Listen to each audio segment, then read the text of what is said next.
thank you so much for being on the show. It's really great to have you. Oh, my pleasure. I've been looking forward to it all Oh, week. good. Yeah, me too. This is, I mean, we've got a lot of fun stuff I think we're going to talk about today. Hopefully, be at least a little helpful to people out there that are on the front lines in the hotels again. But before we get Yeah. too deep, why don't you tell everybody a little bit about yourself? What are you up to? Yeah, thanks. So at Kate and Co, Kate Burda and Company. Yeah, I like how it just rolls off the tongue. We say Kate and Co, and all of a sudden I'm realizing, oh my God, that's not our name. We work alongside organizations in how to achieve higher levels of revenue performance, and so we really do that through sales, marketing, and revenue management. And so many companies are really looking at revenue strategy in this new world, and I always hate bringing up COVID because we're looking forward, but we're really looking, organizations are really looking at how do we pivot, and so many times they don't know what to pivot to, and so it's really kind of taking a look and saying, hey, listen, how do we show up differently, and how do we engage with customers in a different way than we ever have before? So it's a lot of fun. It's a lot of fun work with And that teams. is like the $1 million question right now. How do we engage people in a different way? And I think that's, I mean, anecdotally, we've been trying to figure that out when times were good, right? But you just Right. sort of get caught up in, I don't know, the busyness of it, the flywheel effect of, if things are working, why break them? But now more than ever, we we we need to exercise that side of our brain in a different way. Yeah. And it's so interesting that you say that because, again, with the COVID word, but I see COVID as the accelerant. Just like you said, it was an accelerant. There was a lot of things that were bubbling just beneath the surface that we've been, and not to sound like this is going to sound, but we've been able to get away with it because the markets were robust. We were able to do a lot of things. And still be able to make profit, and prior to COVID we saw eroding profit margin, we saw cost of acquisition going up, and so now we're really having to look at how do we do things Mm-hmm. differently, and I love our industry, having been in it like yourself for a couple of decades plus. So many times that there's been there we tend not to look outside of the industry to bring outside thinking Mm-hmm. in, and so although it's been painful, um, I'm very bullish that this experience, if teams are listening, if they're interested in bringing outside thinking in, that they can pivot to a whole nother Mm-hmm. level of top line effectiveness. Yeah, you bring up a really good point. And you know what I was talking with somebody the other day who's SVP of operations at a hotel company out east, and he was telling me that they're setting occupancy and rate records right now, like, and they're beating the good times of 2019, 18, 17 when we were really on Oh, this good this for him. ramping up, and we're obviously just right out of this pandemic, and so my fear is that we're going to quickly get back into the too busy to care slash be able to do anything about it, and you're not going to there's going to get to be this complacency where you don't have to think about things differently because why? It's working, right? Why? We're hitting all of our numbers and our star performance is great and blah blah blah. And it seems like we're going down this road now. And I guess what I'm wondering, and we can maybe get into this a little bit, is Yeah. this bump in occupancy and rate was completely predictable? Is Right. it sustainable? Is this the way it's going to be going forward, or is this just that pent up demand everybody was talking about, and then things will level out at some point? Yeah, I think it's the latter. I'd love to say that it wouldn't be, but it's going to. We're having the bump because there's that pent up demand. Not to repeat what you just said, um, and we're going to return to the sustainability. And I'm not sure of what the future looks like, but what I can speak about, if the past is any predictor of the future, is we saw the same thing post 9/11 and post financial crisis, and And was that bump and then that stabilization. Some of the tough parts that I'm concerned about, if we don't take this time, like a slow down to speed up, or if we don't start thinking differently and being a little bit more purposeful and critical thinking um, in that approach, we saw a huge spike in cost of acquisition. OTAs, OTAs took a firmer stance and became kind of the lifeline for many Hmm. hotels, and profit margins decreased substantially. And so I hope that's not the case, but it's been proven in history two times before. And so what we see now in when I look at predominantly sales and marketing, which are your two workhorses, those are your two disciplines that actually create demand. We're using methodology and thinking that was built in 1970, and it doesn't work any longer. And so what's happening is not only are your sales teams showing up at that point of sale, but your marketing teams are as well.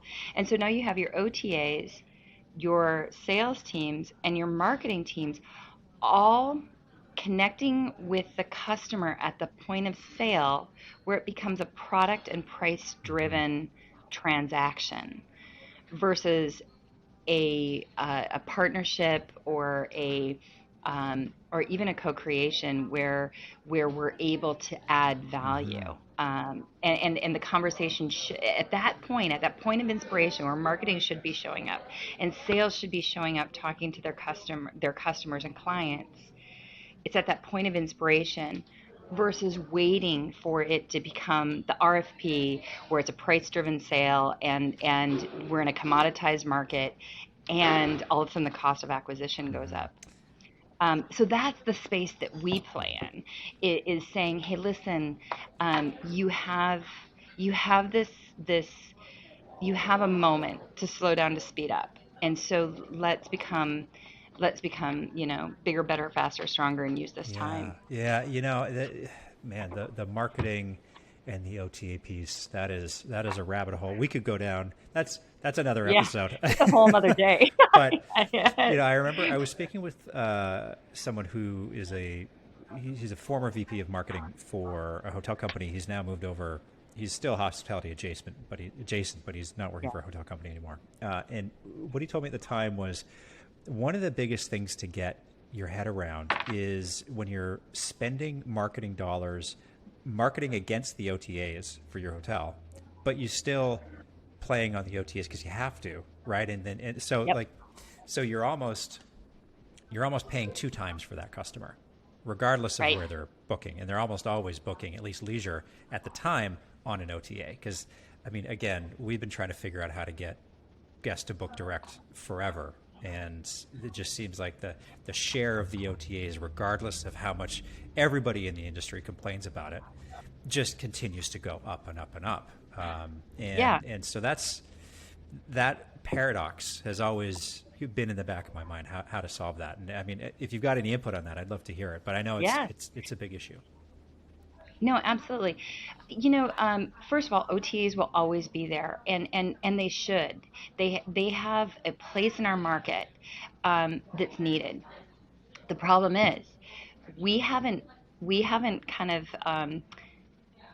figured out um, figured out how to work alongside Mm. them.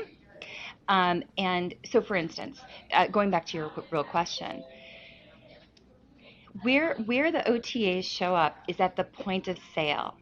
It's where the customer is choosing one against the other.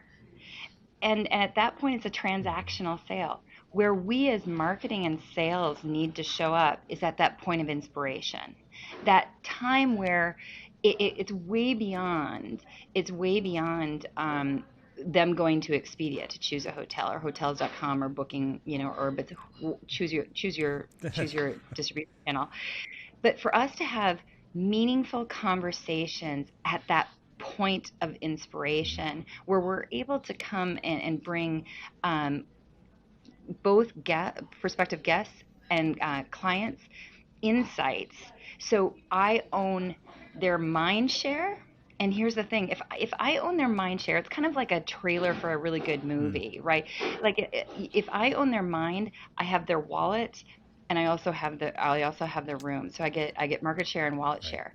If we wait till it becomes a price driven sale, or the at the point of sale, the OTAs can own Hmm. that, and it becomes Right. a market share, because it becomes a price driven sale, so we lose share of wallet, and we also lose mind Yeah. share.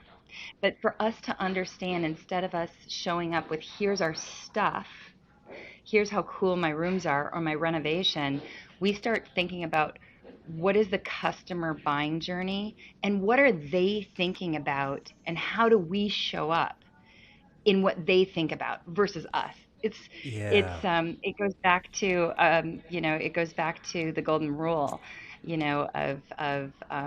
just customer first Yeah. And thinking. I guess if you're trying to influence a buying decision, you've Mm, got what, 5 seconds to tell that right. story. And I mean, you're not telling that story necessarily verbally, right? Right. I'm by no means an expert in this space, but how your website looks, what's the messaging above the fold, because most people won't scroll, right? Absolutely. Reviews, how engaged you are on guest reviews, and people might just sort of click through really quickly, and hopefully something catches their attention. Because if not, then it becomes a, a price decision, and they go to Expedia or That's wherever, right. and right, that's that. That's right. That's exactly right. And using technology, like, I think about our digital storefront of not only just the website, but how do we use landing Mm, pages and make those very specific to the customer? And how many times are we showing up talking about us versus talking about them, yeah. and what they want? So, for an example, a great example of that kind of customer first thinking, and there's many out there, but rather than kind of talking in a marketing world, because we're talking about marketing at this point, um, you can show up talking about your new hotel, your new renovation. You can talk about your restaurant, and so forth.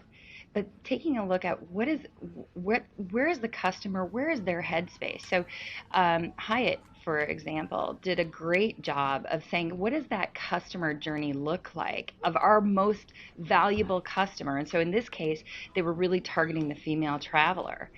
And so they came up, in the diaspora of the brands, there was a lot of home away from home, or it feels like home. And what they said is, you know what? This feels nothing like home. Thank goodness. Right. And so it was this picture of a woman, with ordering 20 different pillows for her bed, and not going out but watching a show inside, because the kids are gone, the husband's gone, and everything else. So in that example, instead of talking about us, how do we connect with what the mindset of that core customer is, or that most valuable That is player, such, valuable man, that is customer? such a good idea. 'Cause as we're talking about this, I'm thinking about all of the lifestyle hotels that are Yes. going to tell you that it's a residential feel and it's your place in this whatever, and like, look at our great lobby. Who cares, right? Right. That's Who cares? literally everybody's design philosophy and everybody's story, right? So Yes. that's, yeah, I like that. That's thinking about it differently. That's being a little cheeky maybe on it, or just like, Yeah. stepping away from the more buttoned up and polished sort of traditional way that you would market your very traditional hotel. Absolutely. And I think, I think here's what's interesting. Here's what's interesting, and we kind of did a study about it, and a lot of folks are gonna. This is going to be fun news to hear, but it's true. We looked at, of all the different departments and divisions that are in a hotel, sales and marketing showed up as one of the least centric, customer focused divisions. And and and what I mean by that is how they presented themselves, or how their conversations focused around the hotel rather than the customer. Hmm. Now, so it was all about, look at our space, this is how we can set up the Yeah. room. and very few times were they actually able to speak to the customer. Now, the salespeople could get their, rates, dates, and space, their requirements, and they said, those are their needs. No, those were the requirements. What do you actually know about that customer? What are they trying to do? What are they trying to achieve by this meeting? And they couldn't answer the Hmm. question. So, we think about customer centricity. We have customer guest satisfaction scores. How many times have we actually challenged our sales and marketing teams to say, hey, listen, do you actually know what the customer is trying to achieve, or what they're driving to, or what they're thinking about, other than just this meeting? There's something that's going on, far beyond the Yeah, meeting. it brings up an interesting thought. I mean, in hotel operations, at least at a high level in the luxury space, there's this general philosophy that you never want to put anything back on the guest. You don't want them to have to do any work while they're staying there. So that's why Right. that's one of the reasons why there's just like an endless array of offerings for people, because you kind of Right. want to have like something available regardless of how niche it might be, so that almost every need can be satisfied. But Yeah. as a worker on the front line, you have to be able to read your guest, know that that Yeah. thing's available, and then proactively offer it, so that That's the right. guest knows that it's there, or it makes it easy for them.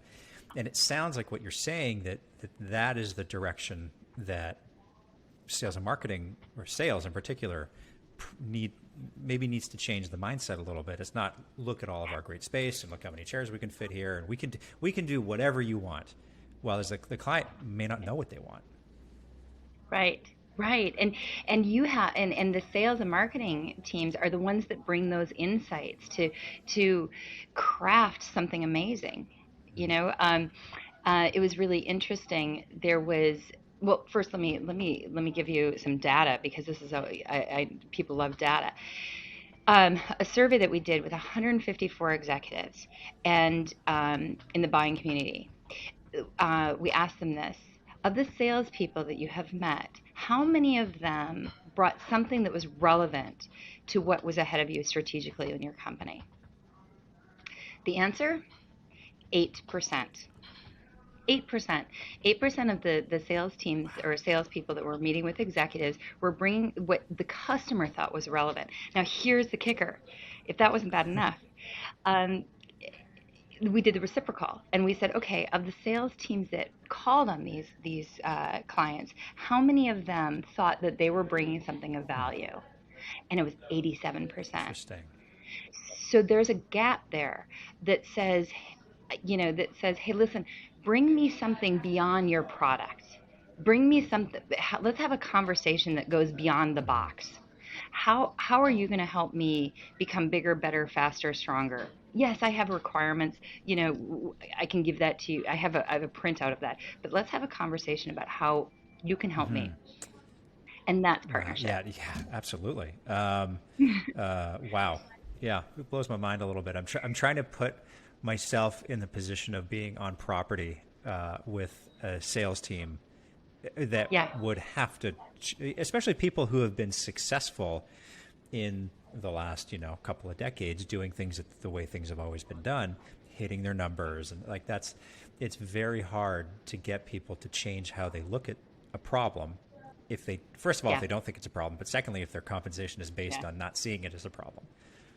yeah, It's an interesting shift, and that's just one example, I think, of where we need to not only take hospitality, but people like yourself, the value in bringing somebody in from the outside who has a yeah, different perspective, who doesn't do things the way that it's always been done in your organization, because you'll never move forward if you just keep yep. looking at things in your four walls.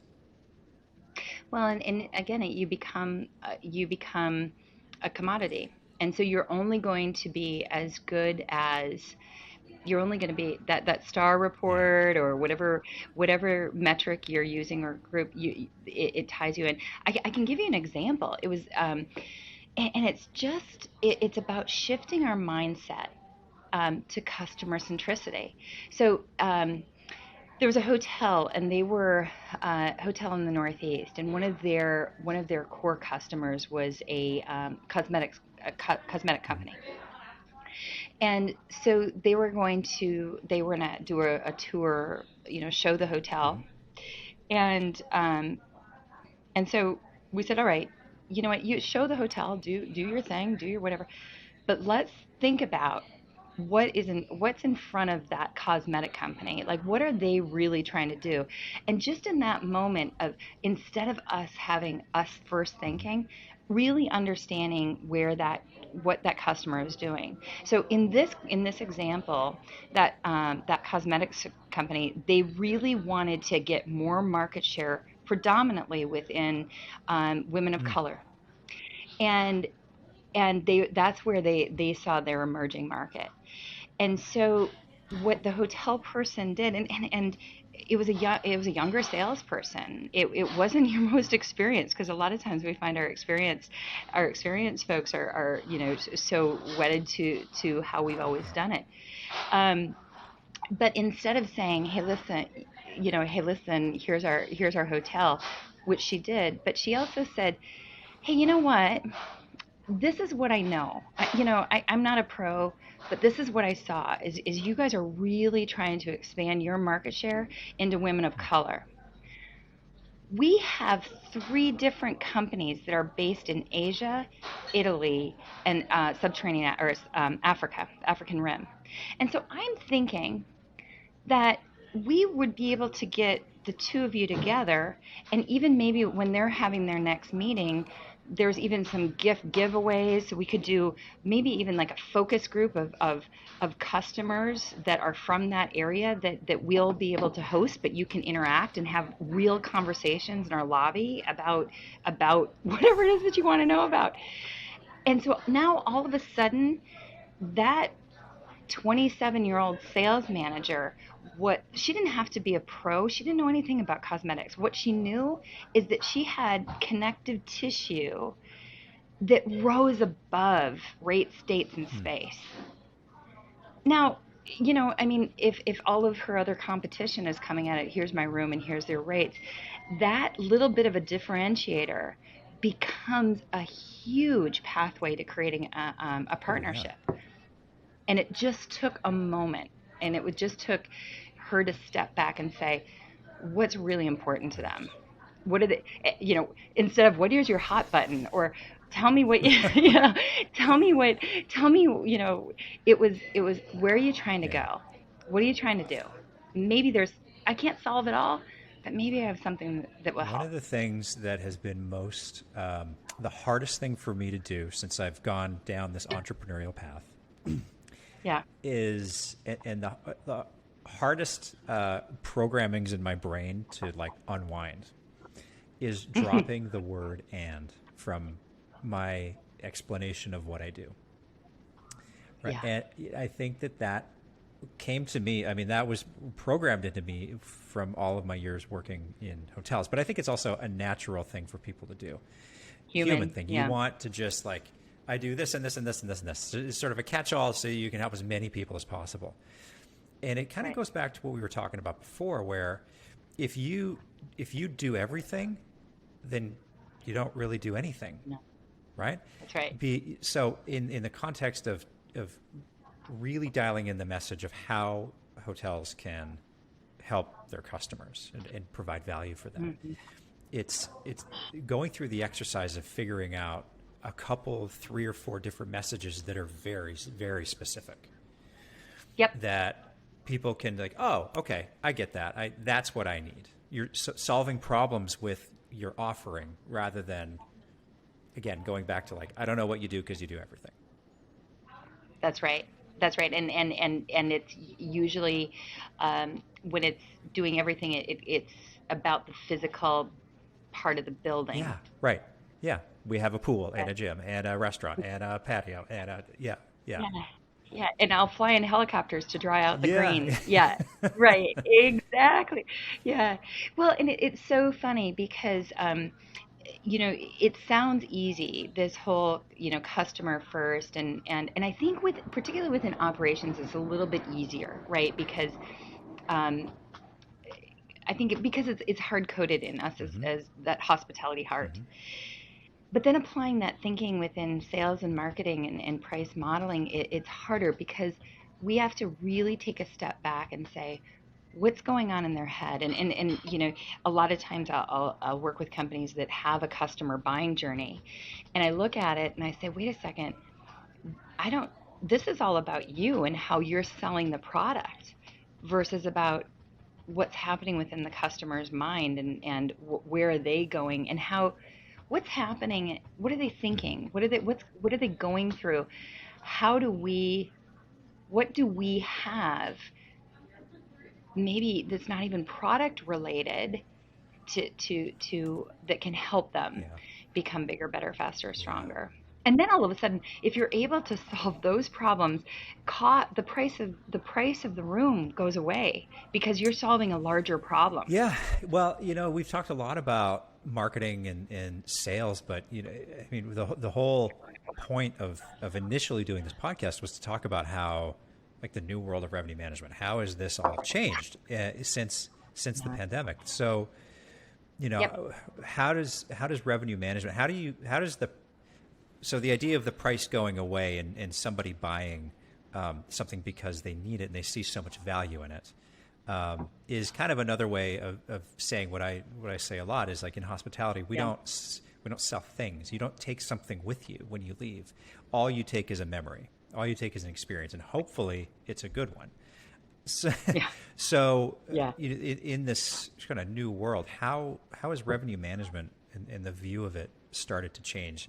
And Hmm. recognizing the fact that it kind of seems like right now you could just put any price out there and people will buy it. So Yeah. that's going to be a very short amount of time. That's right. So, what's interesting, I've got 2 points about that. One is revenue management is not revenue strategy, and the second one is the importance and the trajectory of technology.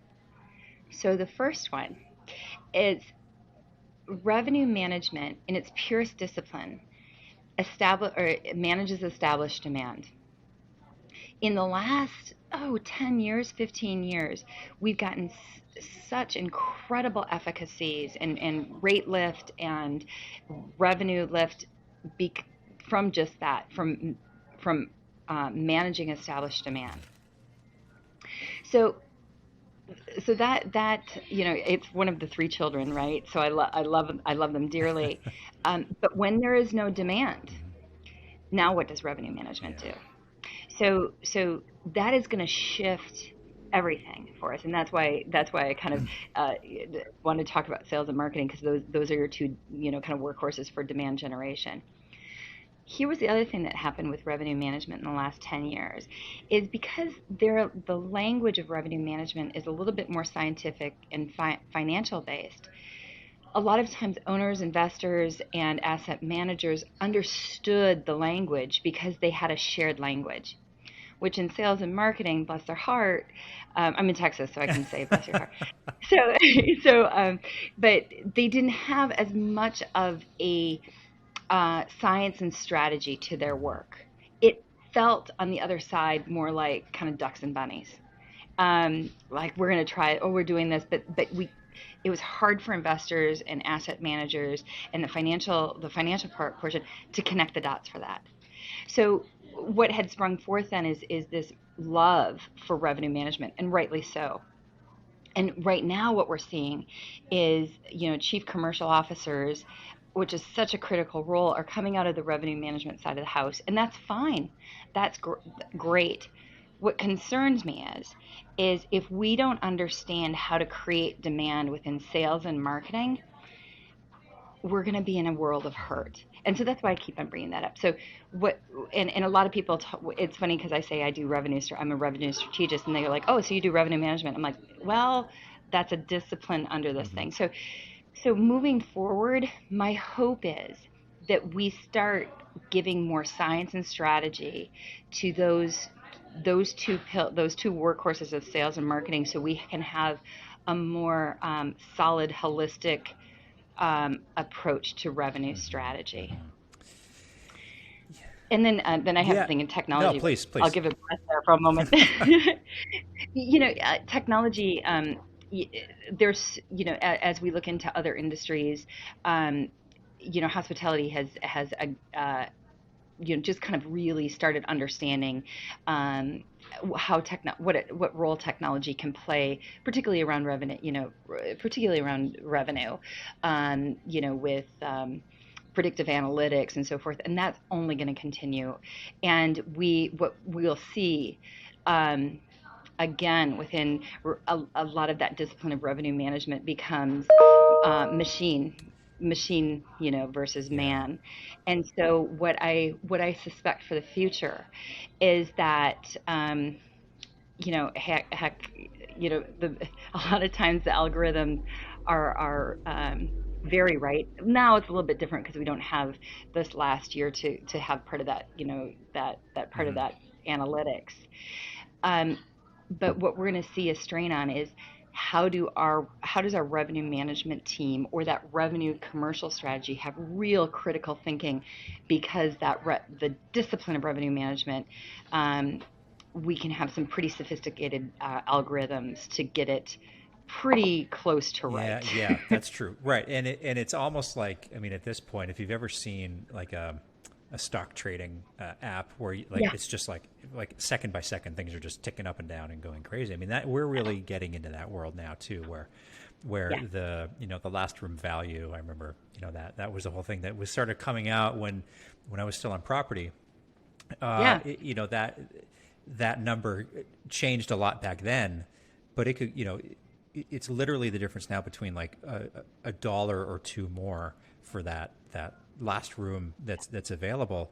It can be the difference in, your, how well you perform on all these vanity metrics that may or may not make any difference at the end of the day. I mean, we talked about this kind of before we even did the call, where you get star performance and cutting your way to profitability in the middle of the statements like that. I mean, well, first of all, I mean, you could argue stars sort of like it's I think it's a vanity metric. I think there's, you can't take star Yeah, performance to the bank, nor that's right. nor can you cut your way to a profitable hotel, or a successfully long-term profitable hotel.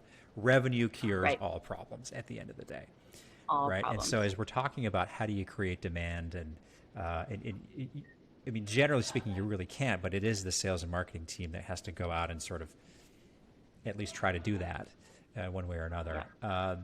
That again, once we get past this summer travel season, I can see a couple of things starting to happen, and this was very evident at the end of the 2008 financial crisis, where pent up travel, like we talked about at the beginning, waned. Hmm. All of the Yep. jobs that were cut during that crisis, not all of them came back. We never got back Yeah. to those levels of positions that were in hotels, because Right. properties were able to function long enough without them, and guests didn't seem to mind not having them. And then it just became the norm, right? That's right. So, That's hotels that's were right. eventually more profitable as a result of having, cutting up some of those positions. I can see the same thing happening again here, where, Agree. this labor shortage, air quote labor shortage, for whatever reason you want to talk about, Yeah. is happening. At some point, you won't be able to fill those positions. You just won't hire them anymore. But also, like, you'll be able to deliver an acceptable level of service that also is like the most profitable for the hotel. Do you see you see, kind of see where I'm going? Yeah. There's like an Yeah. X on the graph where that's going to come together, and That's that's where we're going right. to Yeah. land. That pricing equilibrium, or operational efficiency equilibrium, or Yeah, something like yeah, that. like making bad experiences more efficient. That's where we're going. Well, and that came up, that those discussions even came up at a conference in Atlanta, where, if there were any operational efficiencies that you speak of, they're gone now. And so investors are a little bit, or owners, investors, whatever else, are a little bit worried about how we're going to add those back, because that was the one meager thing that kind of came out of Hmm. it. And so those conversations were happening, not but people were listening, of, okay, do you pay for housekeeping? Do you pay for some of those? And how does that, at different site, chain Hmm. scales, is that Hmm. appropriate? Or light touch and things like Right. that. And it will be interesting to see because and this is probably more my hang up than anything. I think it's interesting how we're looking at things like that gets airplay before looking at how our sales and marketing can be more effective. So we don't. So Yeah, you know what I know what you're it's like. saying. Yeah, it's like we and I don't know if it kind of goes back to the beginning of our conversation where we haven't brought outside in thinking. And so we don't know, you don't know what you don't Yeah. know. You don't know who you don't know. But it is kind of interesting where I'm thinking about that customer experience and I'm thinking about guest satisfaction scores and the online reviews and how critical those Well, are. yeah, yeah. In some respects, well, star performance is definitely a lag indicator. Um, Right, but right, in a right, lot of respects, sales and marketing is also a lag indicator. You don't really know how you're doing until it's happened, right? And even like sales, that's like right. sure, okay, so you sell a group in the future, you know how many rooms are contracted, but like how many times does the reality meet the contract, right? So you never at the end of the day after the Right, group is there, and sure, like there's attrition and all that, okay, but at a high level, that's usually how right. it works. So the only thing that you have immediate uh, ability to control and kind of see your efforts almost in real time is revenue management. Yep, Setting your rates and how well your rooms are selling, like in the day for the day yep. or whatever your booking time is, and what you can cut out of the operation. That's really Yep. it. In today's Yeah. thinking, you're spot on in today's thinking. However, we start looking at what other industries are doing, and they look at they look at market share of every single account, and not just from like a hoteligent standpoint, but understand the total market share. They know of share of wallet by account. And so these are things that are commonplace in other spaces where we're able to, we understand close ratios. Um, we kind of get there in hotels with tentative and definites, but it's not really, there's not a lot of technology around it. We even have customers outside of the hotel industry where they're using artificial intelligence and in listening to customer engagement calls where they can have some predictive modeling to see if customers are going to buy just by the word usage, the intonation, how much the salesperson is speaking, what they're saying. And so I couldn't agree with you more that based upon what we've always known, that's what we Hmm. know. We have, there's a lot of effectiveness thing or modeling, there's a lot of thinking that we can bring to our industry.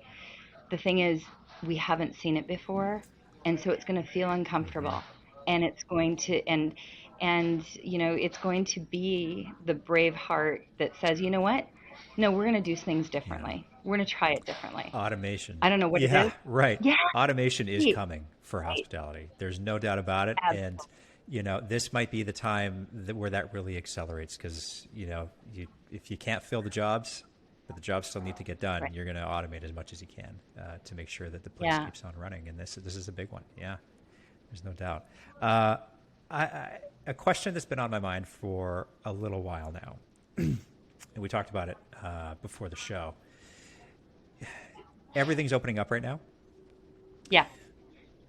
Just because everything's opening up, just because you can open your hotel at 100% Hmm. availability, a lot of factors go into probably making a good case as to, maybe you shouldn't open at 100%. What's your Yeah. perspective on that? Coming at it from revenue management, sales, and marketing background, just because you Yeah. can open at 100%, should you do it? Yeah. Well, I'm gonna say no, and here's my reasoning why. And I'm interested. I can't wait till next year so I can listen to this Be webcast like, again man, and be like, I was so oh, right, or oof. I Can you was take that like, God, episode down, please? That was way off. yeah, right. Yeah, I'm going, oh my goodness. But just because you can, first of all, it's the customer experience. And right now, all we have is the customer experience. And I even think about, some of the hotels that are open, but um, but they don't have, the restaurants, or they don't have, um, and it's fine. It's fine for right Yeah. now. It's passable for right now. The folks that are out there traveling, they have to travel, and so they're willing to accept that level. But if we're able to do it with excellence, a couple different things happen from the sales and marketing standpoint. We get a lot of great PR about it. From a revenue management standpoint, it's constrained demand. We're able to because we don't have all of our rooms available, we're able to keep prices higher because we don't have the availability. It's kind of like, you know, 30 is the new 90, Yeah. Yeah. you know, Seriously. Yeah. right? And I think until from an from a performance standpoint, um, that crawl, walk, run um, seems to be more comfortable um, as we adjust to the new normal. Hmm. How do you see it, Adam? What do you think from your I point of see it view? exactly the same way. I think that Yeah. and here's the thing, like, it's really hard. It's easy to sit here and pontificate about it. Right. Because honestly, I mean, I've been through a lot of downturns in my career, and reopening the hotel or having all of the rooms available at, whenever it can be, even seasonally, I mean, forget about coming out of a pandemic. Sometimes, like, Right. I had a work for a company that had a hotel in Boston, and like after Christmas until sometime in like mid March when a big seafood convention came into town, there was nothing. Like, you're literally running in the single digit occupancy. So, like, did it make sense to even have the hotel open? But that was never a topic of discussion because you just don't close the hotel. Right. So, I think that if you can, if a 100-room hotel is operates more effectively and is able to get a better rate if it's operating maybe 50 available rooms. And you can give better service, and maybe your staffing dictates that because you can service 50 rooms far better than you can service 100 rooms. Even if you have these spikes in occupancy on Fridays and Saturdays, like we're seeing right now, Yeah. maybe it's just because you don't want to just open and close. That's operationally, that's a nightmare. And then people never really Nightmare. know, like, okay, are Are they they open? Are they open? Are they closed? not? Or What's like, going there's a on? spike on What's Tuesday, happening so are over we going to there? open all the way on Yeah. Tuesday? Like, what? So just be consistent and waterfall, That's right. reverse waterfall. Open slowly Yeah. to 100%. I think I would love to talk to somebody who is willing to try that and go against the conventional way of thinking about these things, Yeah. and to see if it really works. Because in my mind, it will absolutely work. Because I've Yeah. seen it myself, just through 25 In years in micro. micro Right. examples of that, Mhm. right? Mhm. Yeah. So Mhm. anyway, if anybody listening wants to try that, reach out because I'd love to talk to you. Yeah. I think it's that what I get so focused on, as well as you, from no matter where you sit in the house, is that all we have is that customer experience, and and we have to be so careful on how that's executed and how that's communicated, especially as Texas is very different than how it feels in the Yeah. Northeast, which is very different how it feels. So I think just being, again, I think if there's anything that has been a consistent message in our conversation here, is that customer centricity, or how it feels to be that Hmm. customer, and that will go a long Yeah. way. Yeah. It will. Um, One last question before we wrap up the show here. What is, if you could give anybody, any hotel out there right now, kind of based on what you're seeing, the conversations that you're having, even what we talked about today, is there one actionable step related to whether it's Mm, revenue management, sales, or marketing that somebody could put in place today that might help them get over this hump of where to go? yeah. I think I think it's I hate to sound like a broken record, but I think us understanding our most valuable segment, and that's going to be leisure for a while. And when I mean understand the segment, is understand understand how that's going to ramp, but moreover, understand that customer buying journey, and showing up beyond the product. I'll do a shout out for Terranea Resorts. It was interesting. I was seeing all of these promotions that were being done. Come back. We're open and there's a deal, or we're excited to have you back, and whatever percentage off. And again, if you take a look at it, that's very self Yeah. it's a self-involved, right? Mm-hmm. It's a Very. product. It's about us. It's not about Mm-hmm. them. It's about us. Come back, we Yep. need you. um, what was interesting is groups, and the reason I do shout out to Terranea is that, um, some of the things that's happened in the world that we should take note of on a positive. Our environment is healing. Animals are returning to areas that they haven't been before. Uh, the pollution is down. There's different migratory patterns that are happening. So Terranea came out and said, "Come back, and the sea lions are back, and they haven't been back for a long time. Come and see the sea lions." So again, the idea was the same thing, but it was this idea of, "Gosh, I've been cooped up, and you should see something Yeah. positive that we want you to experience." It's a whole different mindset of that. We were thinking Yeah. of you. We may not be 100% right, but we think we know what it may feel like to be you right now, rather than come back because we really need you because our P&L stinks. And just that alone is going to separate them from everybody else who's saying the exact same thing. And Southern California, Right. where they are, that is the coastline is dotted with amazing resorts. So Right. you got to say something, say something different. Yeah. Say something Yeah. different. I like it. That's right. Kate, this was a great conversation. Thank you. If anybody wants to get a hold of you, where should they go? Yeah, go to kateburda.com. Pop me a line at "this is really difficult, Kate" at kateburda.com. But